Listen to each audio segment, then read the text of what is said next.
ఆంధ్రప్రదేశ్ మద్యం కుంభకోణంలో కీలక పరిణామం చోటు చేసుకుంది. వాసుదేవరెడ్డి, సత్యప్రసాద్ వీరిద్దరూ అప్రూవర్గా మారారని, జరిగినటువంటి వాస్తవాలను వారు బయట పెట్టారని, అతి త్వరలో మద్యం కుంభకోణంలో బిగ్ బాస్ అరెస్ట్ అవ్వడం ఖాయమనేటువంటి వార్తలు వస్తున్న నేపథ్యంలో దీని మీద మనం పూర్తి స్థాయిలో విశ్లేషణ చేసుకుందాం. ప్రస్తుతం మనతో పాటున్నారు ప్రముఖ రాజకీయ విశ్లేషకులు, ప్రముఖ సీనియర్ జర్నలిస్ట్ దుర్గావడ్లమణి గారు. వారితో మాట్లాడదాం. మేడం నమస్తే. నమస్తే అండి. మద్యం కుంభకోణంలో ఇటు వాసుదేవరెడ్డి, సత్యప్రసాద్ వీరిద్దరూ అప్రూవర్గా మారారని, జరిగినటువంటి వాస్తవాలను వారు బయటపెట్టారని, తద్వారా మద్యం కుంభకోణంలో బిగ్ బాస్ అరెస్ట్ అవ్వడం ఖాయమనేటువంటి వార్తలు వస్తూ ఉన్నాయి, ప్రచారం జరుగుతోంది. దీని మీద మీ విశ్లేషణ ఏంటి? అంటే వాసుదేవరెడ్డి, సత్యప్రసాద్ గతంలో కూడా వీళ్ళు అప్రూవర్స్గా మారుతాము, మేము సిట్టికి సహకరిస్తాము, ఏసీబీ కోర్టులో అప్పుడే దాఖలు చేశారు వాళ్ళు. మేము అన్ని రకాలుగా కూడా మేము సహాయ సహకారాలు అందజేస్తామని చెప్పారు. కానీ అప్పుడు కోర్టు అంగీకరించలేదు. కాకపోతే ఏంటంటే వాళ్ళు అప్రూవర్లుగా మారుతామన్నారు కాబట్టి అరెస్ట్ చేయలేదు. సో ఇప్పుడు మళ్ళా వాళ్ళు మేము అప్రూవర్లుగా మారుతాము అని అడిగారు వాళ్ళు. అంటే దీని మీద ఎందుకు అడిగారు అంటే, ఇప్పుడు అంటే ముందస్తు బెయిల్ కోసం వీళ్ళు మళ్ళీ అడుగుతున్నారు. మీకు తెలుసు, యాక్చువల్గా జగన్మోహన్ రెడ్డి ఏమంటారు పదవిలోకి వచ్చిన వెంటనే వీళ్ళందరినీ కూడా ఎంపిక చేసుకున్నాడు.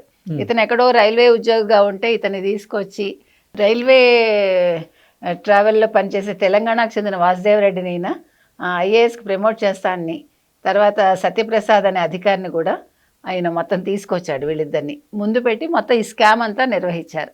వీళ్ళకి ఏ సంబంధం లేకపోయినా వీళ్ళ పేరున మొత్తం అన్నీ జరిగాయి అన్నమాట.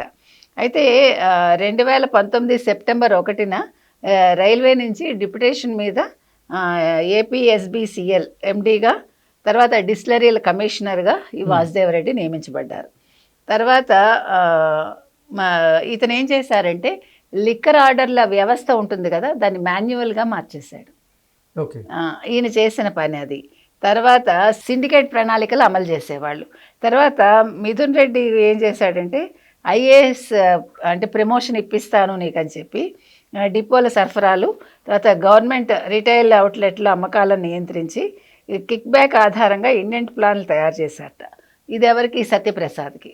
తర్వాత వాట్సాప్ గ్రూపులు, పర్సనల్ ల్యాప్టాప్ల ద్వారా డిపో మేనేజర్లతో సమన్వయం చేశారు. అంటే మొత్తం అంతా టెక్నికల్గా వీళ్ళ చేత చేయించారు. చేయించాక అసలు చిత్రంగా ఈ వాసుదేవరెడ్డి ఎట్లా పట్టుబడ్డాడంటే, మీకు గుర్తుందా, విజయసాయిరెడ్డి వెళ్తూ వాసుదేవరెడ్డిని ఇరికించి వెళ్ళిపోయాడు. ఆయన పార్టీ నుంచి బయటకు వెళ్ళిపోయి వాసుదేవరెడ్డి గురించి ఆయనే చెప్పాక వాసుదేవరెడ్డి ఫస్ట్ దొరకకపోతే వాళ్ళ మావగారిని పట్టుకున్నారు. ఇప్పుడు ఎందుకంటే ఈయన ఆస్తులు సంపాదించిన ఆస్తులంతా అక్కడ ఉన్నాయి కదా, అప్పుడు ఆ మావగారి ద్వారా వాసుదేవరెడ్డి దొరికి అప్రూవర్గా మారి అప్పుడు మళ్ళీ తన పాత దీనికి వెళ్ళిపోయాడు అతను. సో ఇప్పుడు ముందస్తు బెయిల్కి అప్లై చేసుకున్నారు వాళ్ళు. అంటే అసలు ఈ మద్యం కుంభకోణం అనేది తన చేతికి మట్టి అంటకుండా జగన్మోహన్ రెడ్డి ఎక్కడికక్కడ మనుషుల్ని, అంటే అసలు ఎట్లా అండి అది? ఇప్పుడు నిజంగా వాసుదేవరెడ్డి, సత్యప్రసాద్ వీరిద్దరు గనక అప్రూవర్గా మారితే వారు ఎవరి పేరు చెప్పేటువంటి అవకాశం ఉంది? ఎవరి పేరు చెప్పుండొచ్చు? దాని ద్వారా ఎవరు రాబోయేటువంటి రోజుల్లో అరెస్ట్ అయ్యేటువంటి అవకాశం ఉందంటారు? ఆల్రెడీ రాజకేశ్వరరెడ్డి పేరు చెప్పిందే వాసుదేవరెడ్డి. అసలు రాజకేశ్వరరెడ్డి పేరు మనకి తెలిసిందే వాసుదేవరెడ్డి ద్వారా. అలా ఒక్కొక్కళ్ళ పేర్లు అలా ఒకళ్ళ నుంచి అట్లా బయటకు వచ్చాయి మనకి. ఫస్ట్ ఆర్జుడు ఎవరు? విజయసాయిరెడ్డి, తర్వాత వాసుదేవరెడ్డి. ఇట్లా ఎవరికి వాళ్ళు వీళ్ళ పేర్లు బయట పెట్టాక మొత్తం ఇందులో కదలికి వచ్చి ఈరోజు ఈ అరెస్టులన్నీ జరిగాయి. అయితే మీరు అన్నట్టుగా నెక్స్ట్ ఏంటి, ఎవరి పేరు చెప్తాడు అంటే ఖచ్చితంగా అంతిమ లబ్ధిదారుడి పేరు చెప్తాడేమో. ఎందుకంటే జగన్మోహన్ రెడ్డి తీసుకొచ్చాడు, ఇందులో మిథున్ రెడ్డి ఉన్నాడు. మిథున్ రెడ్డే కదా మొత్తం అంతా చేయించింది. అంటే జగన్ రెడ్డి తర్వాత ఉన్నది మిథున్ రెడ్డి. మొత్తం మిథున్ రెడ్డే మొత్తం ఈ డబ్బుల వ్యవహారాలు చూసింది. హైదరాబాద్ నుంచి అట్టపెట్టెల్లో కావచ్చు, గోను సంచుల్లో కావచ్చు డబ్బులు పంపిణీలు చేసింది. తర్వాత చెవిరెడ్డి భాస్కర్ రెడ్డి నిల్చుని వాళ్ళకి 5 కోట్లు, వీళ్ళకి 7 కోట్లు, వీళ్ళకి 10 కోట్లు ఎలక్షన్స్ ముందు పంపించమని చెప్పాడు కదా. సో వీళ్ళందరూ కుమ్మక్కయ్యి వాళ్ళ చెవిరెడ్డి ఆస్తులు ఎందుకు జప్తు చేయమన్నారు? అందుకే కదా.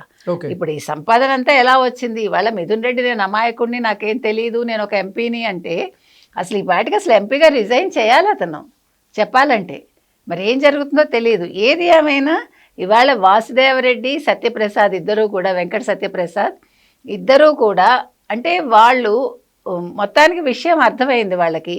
ఇప్పుడు మనం మళ్ళా ముందుకెళ్ళి మనం ముందస్తు బెయిల్ కోరుకోకపోతే మనం అరెస్ట్ అవుతాము, మన కెరీర్ నాశనం అయిపోతుందని భయంతో వాళ్ళు బయటకు వచ్చారు. వాళ్ళకి తెలుసు ఇంకెలాగ జగన్మోహన్ రెడ్డి మనని కాపాడ్డు, మన నిలువున ముంచేశాడు అనేది అర్థమైంది.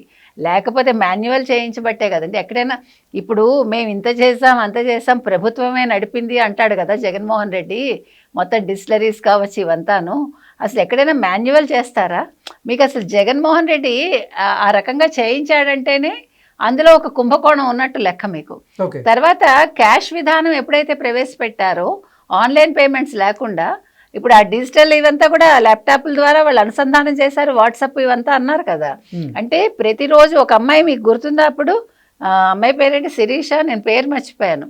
ఆ అమ్మాయి సాయంకాలం అయ్యేసరికి మొత్తం అంతా చెప్పేది కదా రాజకేశ్ రెడ్డికి, ఇవాళ ఇంత జరిగింది అంటే. ఈ అనుసంధానం ద్వారా వాళ్ళు ఇవాళ ఎక్కడెక్కడ ఎంతెంత అమ్మకాలు జరిగాయి, ఎంత క్యాష్ వచ్చింది మనకి, ఏ ఏ చోట్ల ఎంత ఇవాళ కలెక్ట్ అయింది, ఈ మొత్తం అంతా కూడా రాజకేశ్ రెడ్డి ద్వారా మిథున్ రెడ్డికి చేరేదా అంటే ఒక నెట్వర్క్ మీకు.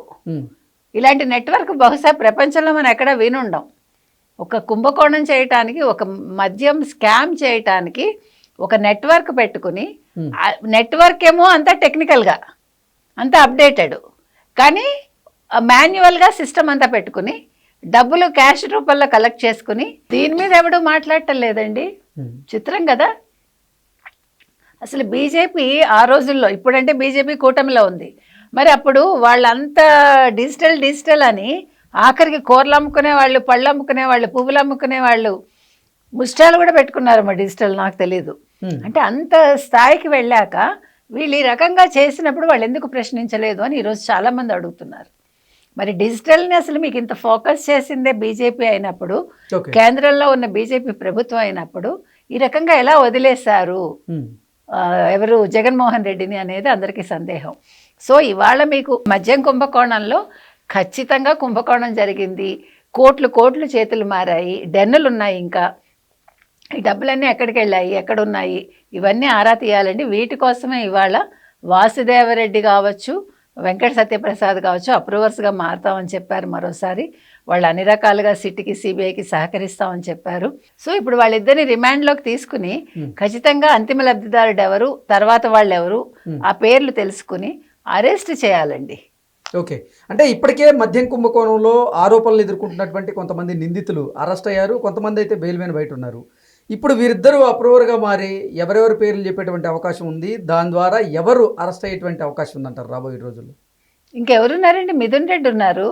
మిథున్ రెడ్డి ఆల్రెడీ ఈ మద్యం కుంభకోణంలో అవునండి ఆరోపణ బయటకు వచ్చాడు కదా, అతను బెయిల్ రద్దు చేయాలంతే. నెక్స్ట్ జగన్మోహన్ రెడ్డి, ఇప్పుడు విజయసాయి రెడ్డికి ఇందులో సంబంధం ఉందా లేదా అనేది కూడా బయటకు రావాలి. ఎందుకంటే మొదటి 3 మీటింగ్లు ఆయన ఇంట్లో జరిగాయి, తర్వాత నాకు సంబంధం లేదు అని అంటే ఆయన చేతులు దులుపుకుంటే అయిపోతుందా, దాని మీద కూడా వీళ్ళు వివరాలు తెలుసుకోవాలి. ఓకే అండి, థ్యాంక్ యూ సో మచ్.